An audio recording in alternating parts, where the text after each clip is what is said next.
Como é que você está vendo aí Caxias aparece em relação a outras cidades nesse Brasil no 32º lugar como uma das cidades mais violentas do país, uma cidade que tem 160 mil habitantes. Eu estou estudando sobre uma cidade no estado do Rio chamada Maricá, uma cidade riquíssima, uma cidade onde mais está migrando o carioca para lá, por causa do royalty do petróleo. Maricá tem a mesma capacidade, tem a mesma população de Caxias. É uma cidade que fica a 60 quilômetros do Rio de Janeiro e não entra nessa relação de violência, não é? Você acha que isso se deve a quê? O povo tem muita gente chegando de fora, o pessoal do que isso acha que se deve a quê? Jonas, eu vou te dizer uma opinião pessoal e também uma opinião de onde a gente já foi vítima de algumas situações e que faz parte justamente dessa estatística da segurança do nosso município, né? E, infelizmente, eu fui vítima. No contexto geral, dentro da minha família, nós já tivemos 2 vítimas em relação ao aumento justamente, né, da violência na nossa cidade e das quais deixou muita sequela, tanto na parte familiar como na parte também social e também na parte empresarial da cidade e também, né, a nossa sociedade tem sentido a falta de umas ações médicas. Quando eu digo isso, Jonas, eu não quero aqui dizer que a culpa seja do poder público. É bem verdade que nesse momento, nós que somos vítimas, que acontece, que vive esse terror, esse trama, né, como nossa família está vivendo, viveu há uns 15, 20 anos atrás e agora está vivendo novamente, a gente observa, né, que o crescimento justamente da violência,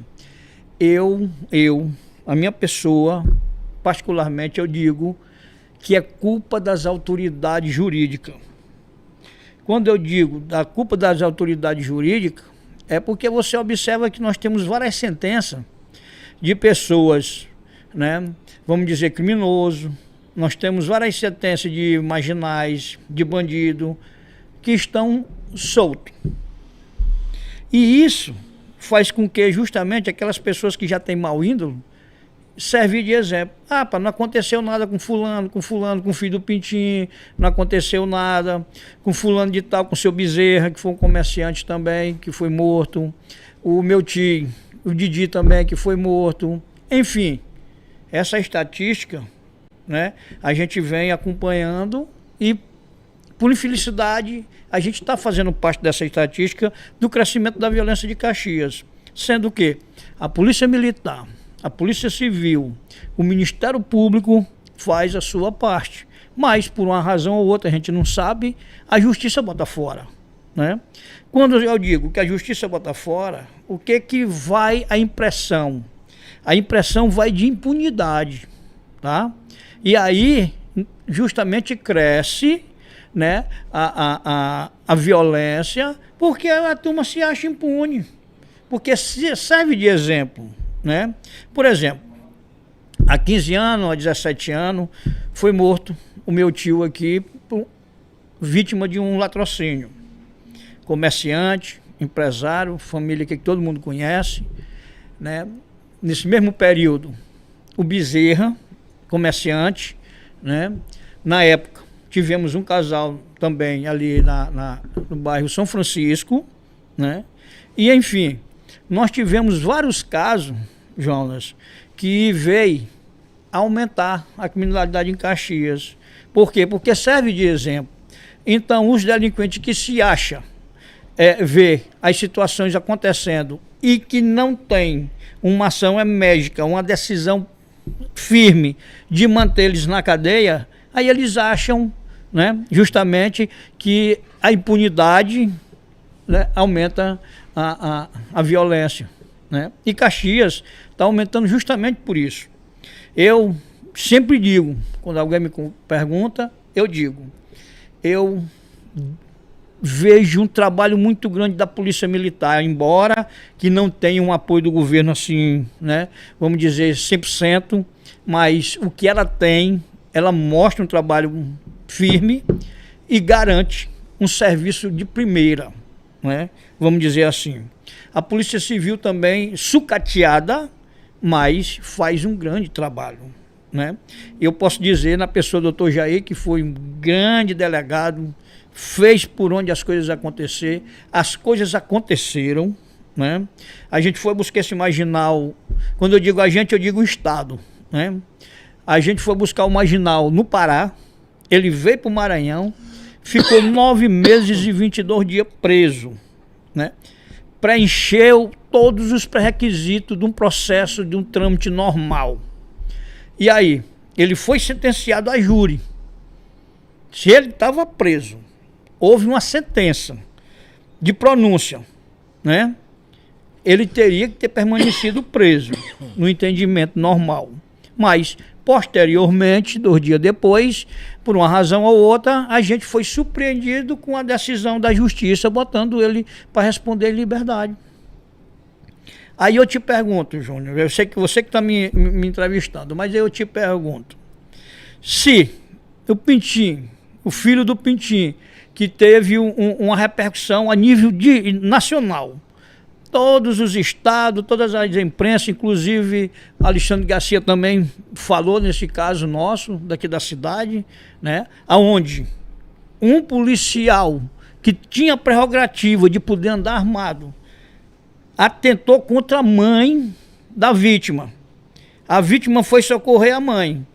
E as filmagens, com tudo, um inquérito recheado de informações, né? A ação dele, que foi uma ação desconvicta com a ação de uma pessoa normal, de um cidadão comum, vamos dizer assim, principalmente ele que era militar, né? Se você vê, Jonas, a forma como o comando lá do Pará excluiu ele. Esse cara ainda está na polícia, está na PM ainda ou foi expulso? Não, ele foi expulso da PM, né? Já vários meses atrás ele foi expulso. E se você vê o relato da Procuradoria, da Corregedoria do Estado do Pará, eu enalteço o trabalho da Corregedoria da Polícia Militar do Pará, porque fez um grande trabalho, né? E se você vê o relato, aí você imagina a instituição, né? A instituição botou ele na rua com requinte de crueldade, com ação covarda como ele fez, né? E a nossa justiça mantém um cara desse solto. Isso é que não dá pra gente entender. Isso é que não dá pra gente imaginar o que que a gente observa. Aí entra justamente na estatística da violência. O nosso município, Jonas, teve várias sentenças aí, que eu não sei por qual, não sou uma pessoa, vamos dizer, credenciada para falar sobre um processo jurídico, porque eu não entendo da área, eu não sou formado na área, mas a gente sabe do zum que ocorre na cidade. A cidade é grande, mas a cidade é pequena familiarmente falando. Nós tivemos o caso lá do vigia da escola Paulo Freire, não sei se tu soubeste. Os caras invadiram e tal, mataram o vigia, aquele negócio todo está na rua. Nós tivemos outros casos desse marginal que tirou a vida do meu menino, lá na Veneza. Ele matou o cara covardemente, não aconteceu nada com ele, né? Nós temos áudio do comandante de lá dizendo que ele chegou lá dizendo que tinha matado um filho de um cigano, por uma razão ou outra e tudo e tal. Coisas que foram comprovadas justamente totalmente diferentes das informações. Chegou dizendo isso lá no Pará? Chegou dizendo lá no Pará, se apresentando, dizendo que tinha matado um filho de um cigano, que o cigano era idiota, não sei o que, inventou uma história mirabolante. Quando eu digo história mirabolante, eu estou usando as palavras do comandante, né? E aí o comandante já sabia de tudo, né? Porque foi uma investigação muito minuciosa. Aqui, Caxias recebeu 3 coronéis, acompanhou o inquérito passo a passo, acompanhou, fizeram o inquérito interno da instituição, comprovou ação criminosa, covarde, delinquente de um marginal desse. E aí eles tomaram a posição cabível. Excluíram mesmo, excluído mesmo, né?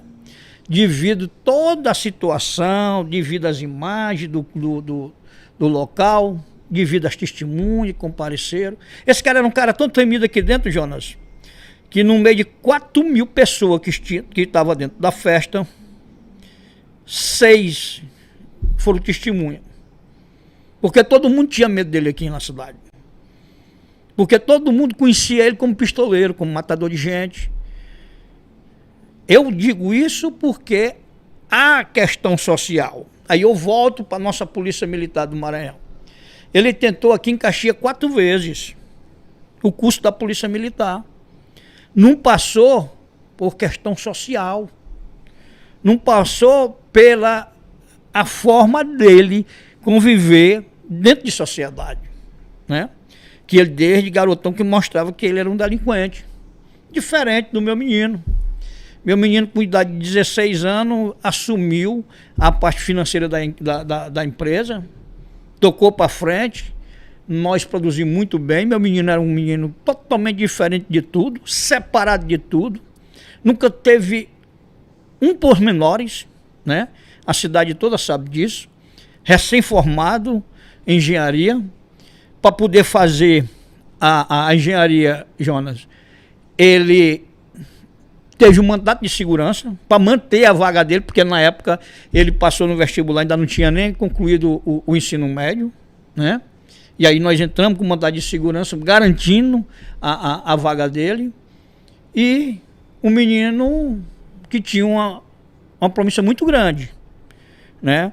Centrado, deu uma estrutura econômica na família muito grande, por conhecer tudo e ser um cara controlado, né?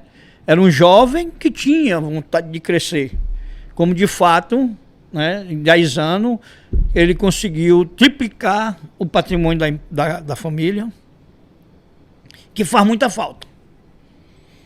Aí, por uma razão ou outra, Jonas, vou te dizer mais uma coisa: o Ministério Público foi contra a soltura, os advogados foi contra a soltura, por uma razão e outra a gente mostramos, mas infelizmente, né, você sabe que quem decide é o Poder Judiciário, e o Poder Judiciário botou ele fora, né? E isso é o que eu digo, gente, vocês, como nós tivemos, agora chegou a minha vez de dizer, eu participei de uma sessão plenária do Tribunal de Justiça itinerante aqui dentro de Caxias, onde nós tínhamos, naquela oportunidade, 4 desembargadores, né? E mais ou menos uns 40 juízes. E uma porção de 60, 70, 80 advogados. Aqui em Caxias? Aqui em Caxias, advogados, nessa sessão. E nós tivemos a humildade de participar dela, Jonas.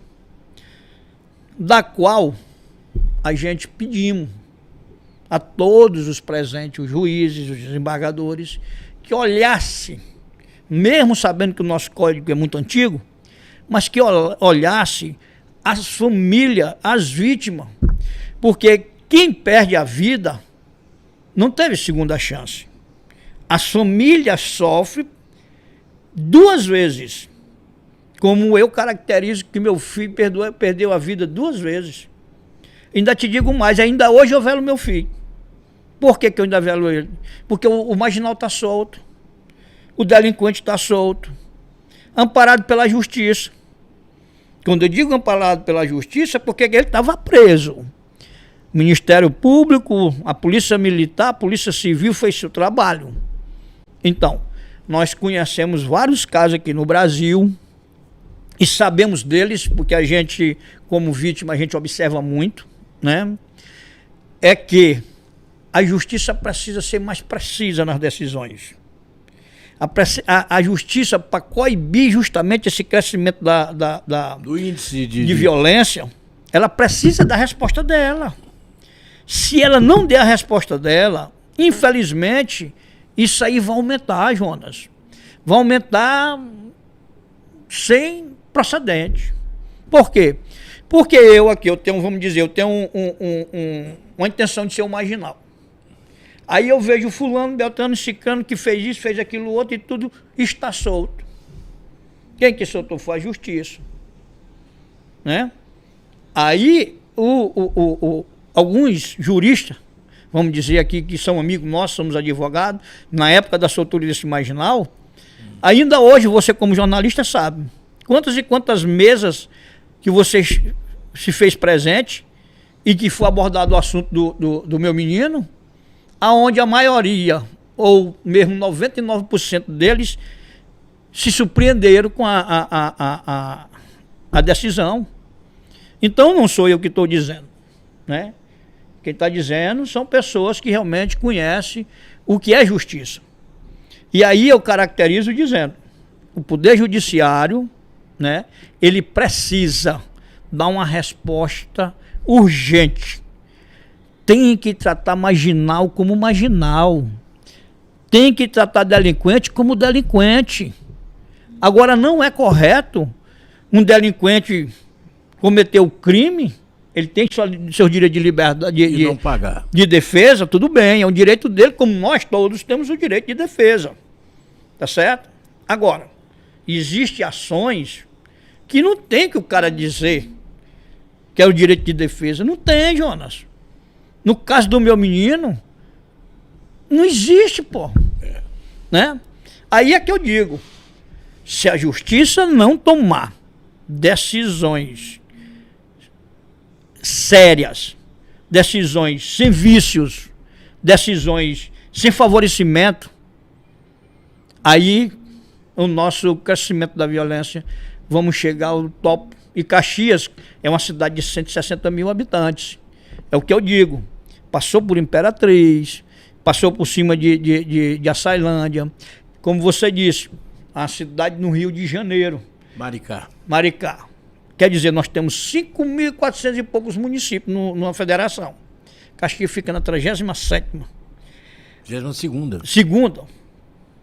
Aí, aproveita da situação de dizer, é o governo do estado, é o município, é não sei o quê. Nada disso, Jonas. Nada disso. Sabe por que não é nada disso? Porque mesmo precário a estrutura, as instituições que faz a segurança, mas a gente observa que elas trabalham. Elas trabalham. Agora, vem de lá. O Poder Judiciário aqui é que tem que manter o marginal preso. Marginal, delinquente. Agora, quando a gente vê que foi um cidadão que cometeu um delito por uma razão ou outra, justificativa, alguma coisa parecida, até então, se a lei dá o direito, vamos seguir a lei. Mas aqui eu posso te citar aqui 5 casos que os marginais foram presos. E depois foram soltos. E outros casos, vamos dizer, que eles foram presos, seguiu os trâmites normal de um processo, foi sentenciado a júri e que permaneceram presos. Porque uma coisa me chamou a atenção, eu pesquisei em todos os tribunais da federação, eu não achei uma decisão parecida. Por me poder dizer isso aqui hoje, eu me embasei, né? Eu tenho uma esposa que é advogada, mas ela sabe que eu acordo de madrugada e sempre fiquei pesquisando. E já questionei várias vezes em relação a essa soltura. E não vi um tribunal, digo de passagem, vamos dizer assim, na federação, que tivesse decisão parecida. Com esse caso do teu filho? Desse caso do meu menino. Poxa, Caxias, há 50 anos atrás, não teve um crime bárbaro como aconteceu com o meu menino. Teve do final de João Viana, que foi aquele crime, aquele negócio todo, que é uma comoção social estrondosa, né? E o nosso agora em pleno século XXI, na era digital. Você pode observar que nos grupos de WhatsApp, na hora que disseram, rapaz, o Pintinho vai estar no Sai da Lama, pode esperar que vai ter muita bomba, né? Mas eu não estou aqui para bombear nada. Eu só estou aqui para dizer que o nosso direito de cidadão tem que ser preservado. Nós que pagamos nossos impostos. Agora, existe uma decepção na minha pessoa? Existe. Tipo, eu fui decepcionado naquilo que eu mais acreditei. Naquilo que eu acreditava e naquilo que todo mundo me dizia, né? Dos maiores juristas até o menor jurista. Dizia para mim. Não vai dar em nada. Não vai dar em nada, isso? Né?